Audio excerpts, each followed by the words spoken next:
High guys. நம்ம படத்தோட hero ஒரு போலீஸ் ஆபீசர். அவரோட ரிட்டையர்மெண்ட் பீரியட்ல அவருக்கு ஒரு கேஸ் வருது. அந்த கேஸ் ரொம்ப வித்தியாசமானது. ஒரு பொண்ணு இரவல இறந்து கிடந்தா அவளை 5 முறை யாரோ கத்தியால குத்திருக்காங்க. குத்துனவங்களோட அடையாளம் அங்க எதுவுமே இல்ல. இதை விட பயங்கரமான விஷயம் என்னன்னா, அந்த பொண்ணு யாருன்றது யாருக்குமே தெரியாது. அந்த பொண்ணு எந்த ஊரை சேர்ந்தவ, எதுக்கு இங்க வந்திருக்கா, இதெல்லாம் பத்தி ஹீரோ செக் பண்ண ட்ரை பண்ணாரு. கடைசியில அந்த பொண்ணை பத்தியும் அந்த பொண்ணை கொலை பண்ணவங்களை பத்தியும் ஹீரோ கண்டுபிடிச்சாரா இல்லையான்றத ரொம்ப ஸ்லோவா எடுத்து கடைசியில சூப்பர் எண்டிங்கோட முடிச்சிருப்பாங்க. சோ நீங்க பார்க்க போற படத்தோட பேரு மிகாய். 2022 ரிலீஸ் ஆன படம். சோ டக்குன்னு கதைக்குள்ள போலாம் வாங்க. நீங்க பார்த்து கொண்டு இருப்பது வாய்ஸ் மூவி ஷார்ட். சோ மறக்காம சப்ஸ்கிரைப் பண்ணுங்க அண்ட் பெல் ஐகானை கிளிக் பண்ணுங்க. படத்தோட ஸ்டார்டிங்ல பாரிஸோட 1973 காலகட்டத்தை காமிக்கிறாங்க. ஒரு வயசானவரு ரொம்ப முடியாம ஹாஸ்பிட்டல் போறாரு. அங்க டாக்டரும் அவரை வேகமா செக் பண்ணிட்டு இருக்காரு. இவர் தான் நம்ம படத்தோட ஹீரோ. இவர் ஒரு கமிஷனர். அங்க டாக்டரும், இங்க பாடுறா, உனக்கு வர வர மூச்சு விட சிரமமா இருக்கு, உன் உடம்பு மோசமாயிட்டே இருக்கு, சிகரெட் பிடிக்கிறத விடு, அது உடம்புக்கும் நாட்டுக்கும் கெடுதல் தான் அப்படின்றத சொல்ல முயற்சி பண்ற. அப்படியெல்லாம் சொல்லாத, நீ அதை விட்டுதான் ஆகணும். உன் உடம்பு நல்லா இருக்கணும்னா நீ அதை பண்ணு. அது மட்டும் இல்லாம எனக்கு தெரிஞ்சு உன் பாடியை நான் செக் பண்ணணும், அப்புறம் வாரம் எக்ஸ்ரே எடுத்து பார்க்கலாம் அப்படின்றத சொல்ல ஹீரோ சரி அப்படின்னு சொல்லிட்டு அங்க இருந்து போறாரு. டாக்டரும், தயவு செஞ்சு ரெஸ்ட் எடு, இல்லைன்னா ரிட்டையர்மெண்ட் வாங்கிட்டு வீட்லயாவது இரு, இப்படி வேலை பார்த்து பார்த்து உன் உடம்பு தான் மோசமாயிட்டே இருக்கு அப்படின்ற அறிவுரைய சொல்றாரு. இப்போ ஒரு பொண்ணை காமிக்கிறாங்க. கொஞ்சம் தயக்கத்தோட அவ ஆடை கடைக்கு போறா. அந்த இடத்துல எல்லா மாடல் ட்ரெஸ்ஸும் இருக்கும். அவங்க போய் தயக்கத்தோடய நிக்க அந்த கடையில இருக்கிறவங்களும் உனக்கானது ரெடி மாட போட்டுக்கோ அப்படின்னு சொல்லி உன்னை கொடுக்குறாங்க. அதை போட்டுக்கிறா. ஆனா அவ முகத்துல சந்தோஷமே இல்லை. அந்த லேடியும் இது ஓகேதான், ஆனா இதுக்கு சில பொருட்கள் போட்டாதான் இன்னும் அழகா இருக்கும்னு சொல்லி அவளுக்கு நிறைய பொருளை கொடுக்குறாங்க. இது எல்லாம் வாடகை பொருள் தான். அதெல்லாம் அவ போட்டுக்கிட்டு இருக்கா. ஆனா சிரிப்பே இல்லாம சோகமா இருக்கா. இப்போ டாக்ஸி பிடிச்சு ஒரு பாட்டிக்கு அவ போறா. கீழே அவ குடிக்கிறா. அவளுக்கு இந்த இடத்துக்கு வரவே பிடிக்கலையா இல்ல தயக்கமான்னு தெரியல. அவ முகத்துல சந்தோஷமே சுத்தமா இல்லை. இப்ப மேல நடந்து போறா. அங்க பாட்டி நடக்குது. எல்லாருமே சந்தோஷமா அங்க இருக்கிறவங்கள சந்திச்சு பேசிட்டு இருக்காங்க. அப்போ இவளோட ஃப்ரெண்டும் அந்த ஃப்ரெண்டோட பாய் ஃப்ரெண்டும் அங்க இவளை பார்த்த உடனே கோவப்படுறாங்க. ஃப்ரெண்டும் அந்த பொண்ணை தரத்தானே இழுத்துட்டு போய், நீ ஏன் நீங்க வந்த, நான் தான் உன்னை இன்வைட்டேட் பண்ணலையே அப்படின்னு சொல்ல அந்த பொண்ணுக்கு ஒரு பதட்டம் இருக்கு. இல்ல அப்படின்னு சொல்லி அவ பேசுறத சுத்தமா கேட்காம அவ பிடிச்சி திட்டுறா, தள்ளி விடுறா. பாய் ஃப்ரெண்டும் வேகமா வந்து அந்த பொண்ணை பிடிச்சி, என்ன உனக்கு பணம் தானே வேணும், எவ்வளவு பணம் வேணா தரேன், என் முகத்துல முழிக்கவே முழிக்காத அப்படின்னு சொல்லி பணத்தை தூக்கி அந்த பொண்ணு மேல வீசுறாங்க. அவளுக்கு ரொம்ப சங்கடமா இருக்கு. அதே இடத்துல நம்ம படத்தோட ஹீரோவும், சரி இவங்க சிகரெட்டு பிடிக்க கூடாதுன்னு சொல்லிட்டாங்களே, அதை இதுக்கு அடுத்து எப்படி விடுறது அப்படின்னு சொல்லி யோசிச்சுட்டு இருக்க. நேரம் ஆயிடுச்சு. சரி நான் வீட்டுக்கு கிளம்புறேன்னு அவர் போறாரு. அதே நேரத்துல அந்த போலீஸ் ஸ்டேஷன்ல எமர்ஜென்சிக்கான கால்ஸ் எல்லாம் அங்க அந்த ஆபீசருங்க செக் பண்ணிட்டு இருப்பாங்க. இப்போ ரொம்ப ரொம்ப இம்பார்ட்டன்டான ஒரு விஷயம் அவங்களுக்கு தெரிய வருது. ஆபீசர் கிட்ட அதை சொல்றாங்க. அவரும் அந்த ஸ்பாட்டுக்கு போய் பாக்குறாரு. நம்ம ஸ்டார்டிங்ல பார்த்தா அந்த பொண்ணு கீழே விழுந்து இறந்திருப்பா. அவளோட வயிற்று பகுதியில 5 வாட்டி யாரோ கத்தியால குத்திருப்பாங்க.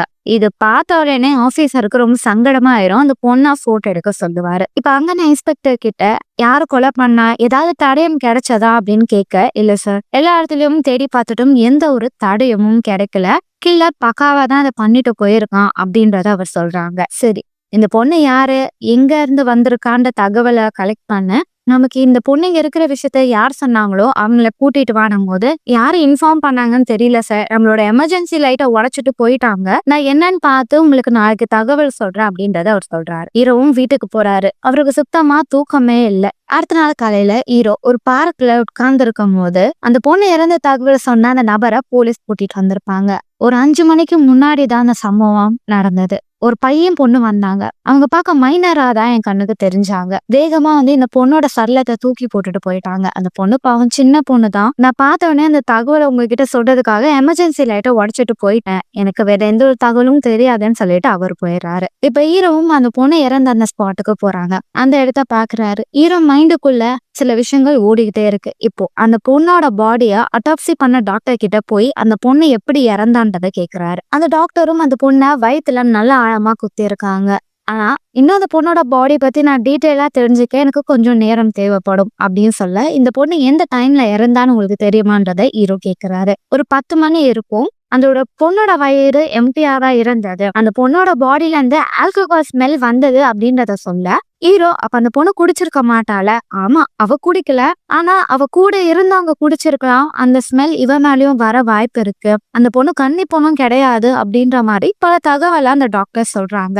ஹீரோ அந்த பொண்ணை பாக்குறாரு. பார்த்துட்டு அந்த இடத்த விட்டு வேகமா போறாரு. இப்ப ஹீரோட அசிஸ்டன்டும், சார் நான் நியூஸ் பேப்பர்லாம் தேடி பார்த்தேன், இந்த பொண்ணு காணாம போன மாதிரி எந்த ஒரு தகவலும் இல்லை அப்படின்னும் போது ஹீரோக்கு இந்த பொண்ணு யாருன்றத எப்படி நம்ம கண்டுபிடிக்க போறோம்னு சொல்லி யோசிச்சுக்கிட்டு இருப்பாரு. இப்ப அவரோட அசிஸ்டன்டும், சார் உங்களுக்கு ஞாபகம் இருக்கா, கொஞ்ச நாளுக்கு முன்னாடியே நம்ம ஒரு கேஸ பார்த்தோம், ஒரு நபர் ஒரு பொண்ணை கொலை பண்ணிட்டான்னு. அவனை கூட நம்மளால பிடிக்க முடியல. அவன் அந்த பொண்ணை வயரை வச்சுதான் கொலை பண்ணியிருக்கான். அதனாலதான் நம்மளுக்கு எவிடன்ஸ் கிடைக்க ரொம்ப நாள் ஆச்சு. எனக்கு என்னவோ அந்த கில்லர் தான் வேற மெத்தட்ல இந்த பொண்ணையும் கொலை பண்ணிருப்பான்னு நினைக்கிறேன் போது, அப்படியா சொல்ற அப்படின்னு சொல்லிட்டு அவர் அங்கிருந்து போயிடுறாரு. இப்ப ஹீரோவும் அந்த பொண்ணை பத்தி ஏதாவது ஒரு தகவல் கண்டுபிடிக்கணும்னு சொல்லி அந்த பொண்ணோட ஆடை எல்லாத்தையும் அவங்க செக் பண்றாங்க.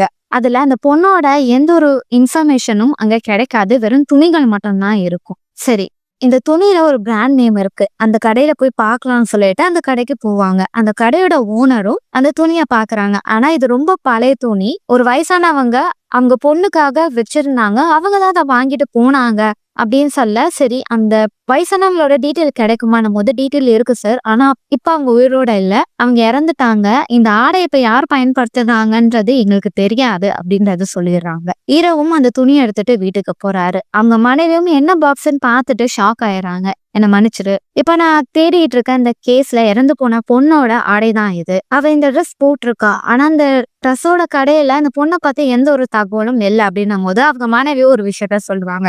நான் முதல்ல உங்களை சந்திக்க போகும்போது நீங்க ஒரு வித்தியாசமான கோட்டும் வித்தியாசமான டையும் போட்டுட்டு இருந்தீங்க. நான் வேற மாதிரி காஸ்டியூம்ல வந்தேன். உங்களோட காஸ்டியூமுக்கு நான் மேட்ச் ஆகணும்னு சொல்லி உடனே வாடகை கடைக்கு போனா அங்க துணியெல்லாம் எடுத்துட்டு நான் உங்களை சந்திக்க வந்தேன்னும் போது, வாடகை கிடைக்கா நீ அங்க போன போது, வேற கமிஷனரோட கொண்டாட்டியாச்சு, உங்க ஈக்குவலா இருக்கணும்ல அப்படின்னு சொல்ல, அப்பதான் ஹீரோ யோசிப்பாரு, இது ஒருவேளை வாடகை கடையில இருக்கிற துணியா இருக்கலாம்னு சொல்லி அந்த கடைக்கு போறாரு. கரெக்டான கடைக்கு போறாரு. அங்க அந்த ஆடை கொடுத்த உடனே அந்த லேடி கண்டுபிடிச்சிடுறாங்க.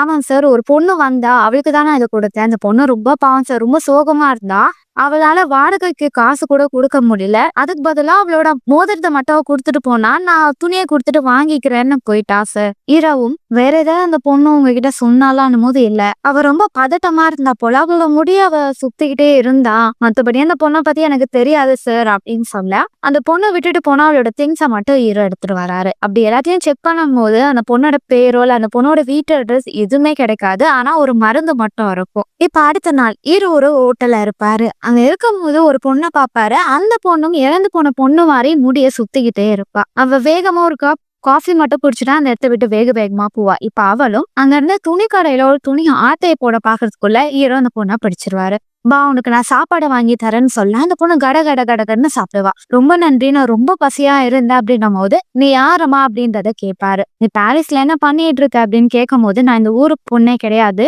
என் அப்போ என் அம்மா ஷூ மேனுஃபேக்சர் கடையில வேலை பாக்குறாங்க. ரொம்ப பணம் பிரச்சனை இருந்தது, நான் நல்லா சம்பாதிக்கணும், நல்லா லைஃப் வாழணும் தான் என் அப்பா அம்மாக்கு தெரியாம இங்க ஓடி வந்துட்டேன் அப்படின்னு சொல்ல, உன் அப்பா அம்மா அப்ப வருத்தப்படுவாங்களே, அவங்க கிட்ட எந்த ஒரு தகவலும் நீ சொல்லலையானும் போது, நீங்க என்ன இப்ப என் அப்பா மாதிரி பேசுறீங்க, அவ்வளவு அக்கறை உங்களுக்கு எதுக்கு அப்படின்னு பேசிட்டே இருக்க.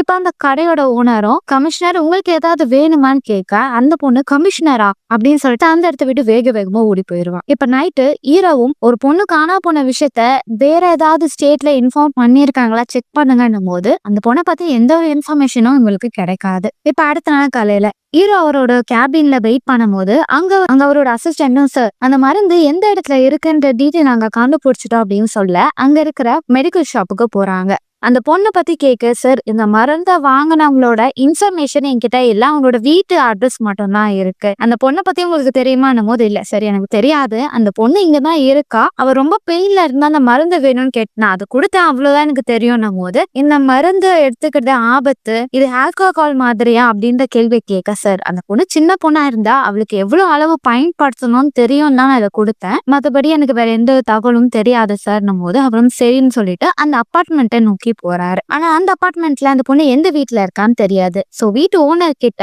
இங்க ஏதாவது ஒரு பொண்ணு ஒரு 20 வயசு இருக்கும், ரொம்ப சைலண்டா சோகமா இங்க இருந்தாளா அப்படின்னு கேட்கும் போது அவங்க யோசிப்பாங்க, எனக்கு 6வது அபார்ட்மெண்ட்ல ஒரு பொண்ணு இருக்கா சார். ரொம்பவும் பாவம். வாடகை காசு கூட குடுக்க மாட்டா. எப்ப பார்த்தாலும் சோகத்திலேயே சுத்திட்டு இருப்பா. எனக்கு தெரிஞ்சு அவளாதான் இருக்கும். இப்ப அவ வீட்ல இல்ல அப்படின்னு சொல்ல, அப்படியா சரி கீ குடுங்க நானே போய் பாக்குறேன் அப்படின்னு சொல்லிட்டு கீய வாங்கிட்டு ஹீரோ போறாரு. அந்த இடத்துல அந்த பொண்ணோட பேர், அந்த பொண்ணோட போட்டோ எதுவுமே இருக்காது. ஆனா டிரால மட்டும் ஒரு விசிட்டிங் கார்டு இருக்கும். அதுக்கு அடுத்தது அந்த பொண்ணு அந்த மருந்து அதிகமா பயன்படுத்தின மாதிரி அங்க இருக்கும். இதெல்லாம் ஹீரோ பார்த்துட்டு அந்த வீட்டு ஓனர் கிட்ட இதுக்கு அடுத்து அந்த பொண்ணு இந்த அபார்ட்மெண்ட்டுக்கு வரமாட்டா, ஏன்னா அவ இறந்துட்டான்னும் போது அவங்க ரொம்ப ஷாக் ஆயிடுறாங்க. அந்த பொண்ணை பார்த்தோன்னா சில இன்ஃபர்மேஷன் தேவைன்னு நான் இங்க வந்தேன், உங்களுக்கு ஏதாவது தெரியுமானும் போது, இல்ல சார் எனக்கு அந்த பொண்ணை பத்தி தெரியாது, பாவம் பணத்துல கஷ்டப்படுறான்னா இதுக்கு இல்ல சின்ன அபார்ட்மெண்ட்டா அவனுக்கு ரெண்ட் கொடுத்தானும் போது, இதே மாதிரி வேற யாராவது இருக்காங்களா அதே சின்ன அபார்ட்மெண்ட்ல இருக்கும் போது, ஒரு பொண்ணு இருக்கா சார், அவ இறந்து போன பொண்ணோட பெஸ்ட் ஃப்ரெண்டு, அவங்க 2 பேரும் ஒன்னா தான் இருப்பாங்க. ஆனா இப்ப அந்த பொண்ணு இங்க வருது இல்ல, ஏன்னா ஒரு பணக்கார பையனை கல்யாணம் பண்ணிங்க போறா போல.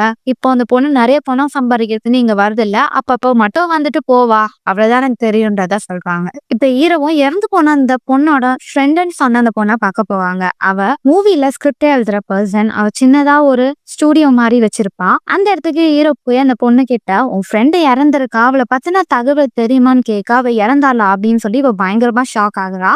அது மட்டும் இல்லாம அந்த பொண்ணை நான் 1 மாசமா பார்க்கவே இல்லை, எனக்கு அவளை பத்திலாம் அதிகமா தெரியாது, அவ பாவம் இங்க வந்து தங்கிட்டு இருந்தான்னும் போது, அந்த பொண்ணு எந்த ஊரு, அவங்க அப்பா அம்மா பத்தி தெரியுமான்னும் போது, அவங்க அப்பா யாருன்னே எனக்கு தெரியாது, அவங்க அப்பா கண்டுபிடிக்கிறதுக்காக தான் பாரிஸ் வந்தா, அவங்க அம்மாவும் இவ சின்ன வயசுல இருக்கும் போது இறந்துட்டாங்க, அவங்க சொந்தக்காரங்க அவகிட்ட தப்பா நடந்துக்கிட்டாங்க, ரொம்ப மோசமா ட்ரீட் பண்ணாங்கன்னு அவ இங்க அவங்க அப்பாவை தெரிய வந்தா. அது வரைக்கும் தான் எனக்கு தெரியும். அவ வேற எந்த விஷயம் சொன்னதில்ல, கொஞ்சம் சைலண்டான கேரக்டர் சார். சரி அந்த பொண்ணோட பேரு என்ன அப்படின்னு சொல்லும் போது, இவளும் அந்த பொண்ணோட பேரை சொல்லுவா. அந்த பொண்ணோட பேரை நோட் பண்ண ஹீரோவும் அந்த பொண்ணோட ஃபேமிலியோ இல்ல வேற யாராவது தெரியுமான்னு சொல்லி நிறைய இடத்துல செக் பண்ணுவாங்க. அதுக்கு அடுத்தது அந்த பொண்ணோட வீட்டுல எடுத்த அந்த விசிட்டிங் கார்டை வச்சு அந்த பர்சன் எங்க இருக்கான்னு பார்க்கும் போது ஒரு வயசானவர் இருப்பாரு. அவரு பழைய பொருட்கள்லாம் வித்துக்கிட்டு இருப்பாரு. அவர்கிட்ட போய், உங்களுக்கு வேண்டிய யாராவது காணாம போனாங்களா அப்படின்னு கேட்க, ஆமா ஒரு பொண்ணு இருந்தா, அவ ஒரு நாள் என்னை விட்டுட்டு போயிட்டா, அவளை தேடணும்னு சொல்லி நான் நியூஸ் பேப்பர்ல கூட கொடுத்தேன் அப்படின்னு சொல்லி, அந்த பொண்ணோட பேரும் அந்த வயசானவருக்கு தெரியாது, அவ எப்பயாவது இங்க வருவா, நல்லா பாடுவா அப்படின்னு சொல்ல, சரி சார் உங்களுக்கு அந்த பொண்ணு சொந்தமா இல்ல உங்க சொந்தக்காரங்க யாராவது இங்க இருக்காங்களான்னு போது, யாரும் இல்ல எல்லாம் செத்துட்டாங்க, நான் மட்டும் தான் உயிரோட இருக்கேன்னு சொல்லி அவர் பேசிட்டே இருக்க, ஒருவேளை ரொம்ப தேடுற பொண்ணு இவ சொல்ற பொண்ணு கிடையாது அப்படின்னு சொல்லிட்டு ஹீரோ அங்க வந்துடுறாரு. இப்ப அடுத்த நாள் காலையில அந்த பொண்ணை ஒரு ஃபங்க்ஷனை டிராப் பண்ண அந்த டாக்ஸி டிரைவர் அந்த பொண்ணை பத்தினா சில விஷயத்த சொல்லுவாரு. ஹீரோவும் அங்க போறாரு. அப்ப அந்த டாக்ஸி டிரைவரும் அந்த பொண்ணு ரொம்ப அப்செட்டா இருந்தா சார், என்ன ஒரு இடத்துல டிராப் பண்ணுங்கன்னு சொன்னா அவ முகத்துல ரொம்ப பதட்டமும் சோகமும் தெரிஞ்சது. அந்த பொண்ணுகிட்ட காசு கூட இல்ல, நாங்க வரேன்னு சொல்லிட்டு அவ போனா. ரொம்ப நேரம் வரலன்னு சொல்லிட்டு நானும் காசு வாங்காம அங்க இருந்து வந்துட்டேன் சார் அப்படின்னு சொல்ல, அந்த இடத்துக்கு ஹீரோ போறாரு. அந்த இடத்துல ஆல்ரெடி ஒரு பார்ட்டி அரேஞ்ச் பண்ணாங்கன்னு சொல்லிட்டு யார் அரேஞ்ச் பண்ணான்ற டீட்டெயில் எல்லாம் கேக்குறாங்க. அங்க இருந்த மேனேஜர் கிட்ட அந்த இறந்து போன பொண்ணோட போட்டோ காமிச்சிட்டு, இந்த பொண்ணை பாத்தீங்களான்னு கேட்க, சார் நிறைய கஸ்டமர் வந்தாங்க, எனக்கு யாருன்னா ஞாபகம் இல்லைன்றத அவர் சொல்றாரு. இப்போ அந்த பார்ட்டியை யார் அரேஞ்ச் பண்ணான்னு பார்க்கும் போது, இறந்து போன பொண்ணோட ஃப்ரெண்டும் அவரோட பாய் ஃப்ரெண்டும் தான் என்கேஜ்மெண்ட்டுக்காக அந்த பார்ட்டி இன்வைட் பண்ணிருப்பாங்க. சோ அந்த பொண்ணை திரும்பவும் ஹீரோ பாக்குறாரு. நீ அந்த பொண்ணை பார்த்து 1 மாசம் கிட்ட ஆகுதுன்னு சொன்ன, ஆனா ஃபங்க்ஷன்ல அவ அட்டன் பண்ணாலே ஏன் போய் சொன்னும் போது, அவ மழுப்பா பாப்பா, நீ போய் சொல்லாத, டாக்ஸி டிரைவர் என்கிட்ட எல்லா உண்மையா சொல்லிட்டாங்க, என்கிட்ட எவிடன்ஸ் சொன்னா நீ மாட்டிக்கிட்டேன்னும் போது, ஆமா சார் அவ வந்தா, நான் இன்வைட்டே பண்ணல, அவ வந்தா, அவளை இங்க இருந்து போன்னு நான் சொல்லிட்டேன், எனக்கு அது தவிர வேற எதுவுமே தெரியாதுன்னும் போது, சரி ஓகே அந்த பொண்ணோட உடல் ரொம்ப நாளா நாங்க வச்சுக்கிட்டு இருக்கோம், ஐடென்டிஃபை பண்றதுக்கு அந்த பொண்ணோட ஃபேமிலியும் இல்ல, ஃப்ரெண்டுனா நீ ஒருத்தி தான் இருக்க, நீ வந்து ஐடென்டிஃபை பண்ணணும் அப்படின்னு சொல்லிட்டு ஹீரோ அந்த பொண்ணை போக சொல்லிடுறாரு. இப்போ நைட்டு அவங்க அப்பா அம்மா விட்டு பிரிஞ்சு போன அந்த சின்ன பொண்ணு ஒரு இடத்துல ரகசியமா தூங்கிட்டு இருக்க போலீஸ் பிடிச்சிட்டு வந்து கமிஷனர் கிட்ட விட்டுருவாங்க. கமிஷனரை பார்த்த அந்த பொண்ணும், என்ன மன்னிச்சிருங்க, நான் தூங்குறதுக்காக தான் அந்த இடத்துல இருந்தேன், மற்றபடி நான் எந்த ஒரு திருட்டுத்தனமும் பண்ணலன்னும் போது எனக்கு தெரியுது நீ இங்க இருக்கிறது சேஃப் கிடையாது அப்படின்னு சொல்ல, வேற நான் எங்க போறது, என்கிட்ட தான் காசு இல்லையே அப்படின்னு அந்த பொண்ணு சொல்ல, சரி நான் உனக்கு ஒரு இடத்த அரேஞ்ச் பண்றேன்னும் போது, நீங்களே வாண்டடா அரேஞ்ச் பண்ணீங்கன்னா சரி ஓகே அப்படின்னு சொல்ல, இறந்து போன அந்த பொண்ணோட அந்த அபார்ட்மெண்ட் கீயை இந்த பொண்ணு கிட்ட கொடுப்பாங்க. அந்த பொண்ணும், இதுக்கு பதில் உங்களுக்கு என்ன வேணும்னாலும் நான் தரேன் அப்படின்னு சொல்ல, நான் அதுக்கு உனக்கு ஹெல்ப் பண்ணல அப்படின்னு சொல்லிட்டு ஹீரோ அங்க இருந்து போறாரு. அந்த வீட்டோட ஓனர் கிட்ட ஆல்ரெடி இறந்து போன பொண்ணு கொடுக்க வேண்டிய பணத்தை கொடுத்து செட்டில் பண்றாரு. இப்போ அவரு ஃப்ரெண்டோட பாய் ஃப்ரெண்டை மீட் பண்றதுக்காக போறாங்க. அவன் ரொம்ப பணக்கார வீட்டு பையன். அவனை பார்க்க போனா அவன் வேலை இருக்கவங்க கிட்ட பேச நேரம் இல்ல, எதுவா இருந்தாலும் டக்குன்னு சொல்லுங்க அப்படின்னு கேட்க, உங்க ஃப்ரெண்டோட ஃப்ரெண்டு ஒருத்தி அவ இறந்துட்டா, அவளை பத்தின உங்களுக்கு ஏதாவது தகவல் தெரியுமானும் போது, எனக்கு ஏன் சார் அந்த பொண்ணை பத்தி தெரியணும், எனக்கு அப்படி யாரையும் தெரியாது தெரியாது அப்படின்னு சொல்லிட்டு மழுப்பிட்டு அவன் அங்க வந்து வேகமா போயிடுவான். அவனோட அம்மா கிட்ட நீ அந்த ஃபங்க்ஷன்ல அந்த பொண்ணை பாத்தீங்களான்னும் போது அவங்க ஒரு ஸ்டோரி சொல்லுவாங்க. என் கணவரை என்ன சீட் பண்ணிட்டு வேற ஒரு பொண்ணு கூட இருந்தான். எனக்கு அவனை சுத்தமா பிடிக்காது. ஆனா அவன் என்ன நல்லா தான் ட்ரீட் பண்ணான். அவன் இறந்த பிறகு எல்லார்கிட்டயும் நான் என் புருஷன் ரொம்ப நல்லவன் பொய் தான் சொன்னேன். எல்லா வாழ்க்கையும் அப்படிதான். இது ஏன் திரும்ப நான் உங்ககிட்ட சொல்றேன். எனக்கு ஸ்ட்ராங்கா தெரியும் என் பையன் யாரையும் கொலை பண்ணிருக்க மாட்டான் அப்படின்னு சொல்லிட்டு இங்க இருந்து நீங்க போங்கன்றத சொல்லிடுறாங்க. இப்ப ஈரோட ஐயர் ஆபீசரும் அந்த பொண்ணோட கேஸ் என்னதான் பாச்சு, அந்த பணக்கார பையன் தான் கொலை பண்ணானா சொல்ல அந்த கேஸை முடிச்சிடலான்னும் போது இல்ல சார் எனக்கு இன்னும் முழு தகவல் கிடைக்கல, தெரியாம நம்ம அவன் மேல பொடி போடக்கூடாது, எனக்கு இன்னும் கொஞ்சம் நேரத்தை கொடுங்க அப்படின்றத சொல்லுவாங்க. அதே நேரத்துல அந்த இறந்து போன பொண்ணோட அபார்ட்மெண்ட்ல இருக்கிற அந்த சின்ன பொண்ணு ஏதோ சவுண்ட் கேக்குதுன்னு வெளியே வந்து பார்த்தா ஓனர் கிளீன் பண்ணிட்டு இருப்பாங்க. அந்த ஓனரும் ரகசியமா இந்த அபார்ட்மெண்ட்ல இந்த பொண்ணு இறந்துட்டா, அந்த பொண்ணு ரூமை தான் கமிஷனர் உனக்கு கொடுத்திருக்காரு அப்படின்னு சொல்ல அந்த பொண்ணு எதுவுமே சொல்லாம உள்ள போயிடறா. இப்ப ஹீரோவும் அந்த ஃபங்க்ஷன்ல யார் யார் இருந்தாங்கன்னு போட்டோஸ் பார்க்கும் போது அந்த போட்டோல இறந்து போன பொண்ணோட இமேஜ் அங்க இருக்கு. இப்ப அடுத்த நாள் காலையில இறந்து போன அந்த பொண்ணோட பாடிய ஐடென்டிஃபை பண்றதுக்காக அவ ஃப்ரெண்டா கூப்பிடுவாங்க. அவளும் பார்த்துட்டு இவதான் அப்படின்னு சொல்லிட்டு அங்க இருந்து போயிருவா. ஹீரோவும் அந்த அபார்ட்மெண்ட் வராங்க. அந்த பொண்ணை பாக்குறாங்க. இறந்து போன பொண்ணோட ட்ரெஸ் அவ போட்டிருப்பான். இந்த சைஸ் கரெக்டா இருக்கு நான் யூஸ் பண்றேன்னும் போது அவருக்கு கோவம் வந்துடும். அந்த ஆடையெல்லாம் நீ போடாதன்னும் போது சரி அப்ப சொல்லுங்க இந்த அபார்ட்மெண்ட்ல இந்த பொண்ணுக்கும் உங்களுக்கும் என்ன தொடர்புன்னும் போது அவர் கோச்சிட்டாங்க அங்க போயிருவாரு. இப்ப ஹீரோவும் சில ஆட்கள் கிட்ட இந்த பொண்ணும் அந்த பணக்காரனும் எப்படி மீட் பண்ணிக்கிட்டாங்கன்னு சார் இவங்க ரெண்டு பேரும் ஒரு ஷூட்டிங் ஃபங்க்ஷன் அட்டென்ட் பண்ணாங்க. ரெண்டு பேரும் சந்திச்சுட்டாங்க. உடனே லவ் பண்ண ஆரம்பிச்சிட்டாங்க. இப்ப அந்த பொண்ணு அவங்க ஃபியான்சே கூட மூவ் ஆக போறனால இருக்கிற இந்த அபார்ட்மெண்ட் கீழே ஓனர் கிட்ட கொடுக்குறாங்க. அப்படி கொடுக்கும் போதுதான் ஹீரோ அபார்ட்மெண்ட்ல தங்க வச்சு அந்த பொண்ணு கிராஸ் பண்ணி போவா. அவளை பார்த்த உடனே அந்த ஃப்ரெண்டும் எனக்கு உன்னை ரொம்ப பிடிச்சிருக்கு, என் பாய் ஃப்ரெண்டுக்கும் உனக்கு பிடிக்கும் போல அப்படின்னு பேச அவ கண்டுக்க மாட்டா. நீங்க பணம் இல்லாம கஷ்டப்படுறியா, உனக்கு என் பாய் ஃப்ரெண்ட் மூலியமா வேலை வாங்கி தர, நீ ஒரு இடத்துக்கு வா அப்படின்றத அந்த பொண்ணை சொல்லிட்டு போயிடறா. இப்ப கொஞ்ச நேரம் கழிச்சு அவர் அங்க வந்து பார்த்தா அந்த பொண்ணு வெயிட் பண்ணிட்டு இருப்பா. உன்கிட்ட பேசணும் வா அப்படின்னு சொல்லிட்டு இவர் பார்த்து அந்த கேஸ் எல்லாம் பத்தி சொல்லுவாரு. இப்ப நடக்கிற அந்த விஷயத்த பத்தி சொல்லும் போது இவளும் நான் இன்னைக்கு காலைல அந்த அபார்ட்மெண்ட்ல அந்த ஒரு லேடியை பார்த்தேன், அவன் எனக்கு வேலை வாங்கி தரேன் ஒரு வீட்டுக்கு வான்னு சொல்லியிருக்கான்னும் போது ஹீரோ புரிஞ்சுப்பாரு இதை இறந்து போன அந்த பொண்ணோட ஃப்ரெண்டும் பாய் ஃப்ரெண்டும் தான் ஏதோ பண்றாங்கன்னு. நீ அவங்க சொல்ற இடத்துக்கு போ, எனக்கு உன்னால ஒரு முக்கியமான காரியம் நடக்கணும்னும் போது ஆனா அவங்க நம்பி நான் அப்படி போறது அது ரொம்ப ரிஸ்க் ஆச்சு, நீ கவலையே படாத, நான் அந்த இடத்துல வெயிட் பண்றேன், ஏதாவது தப்பான விஷயம் நடந்தா உடனே அங்க வந்து ஓடிவா, நான் உன்னை காப்பாத்திடுறேன் அப்படின்னு சொல்ல அந்த பொண்ணுக்காக தானே இதெல்லாம் பண்றீங்கன்னும் போது ஹீரோ ஒண்ணுமே சொல்லாம அங்க வந்து போயிடறாரு. இப்ப நைட்டு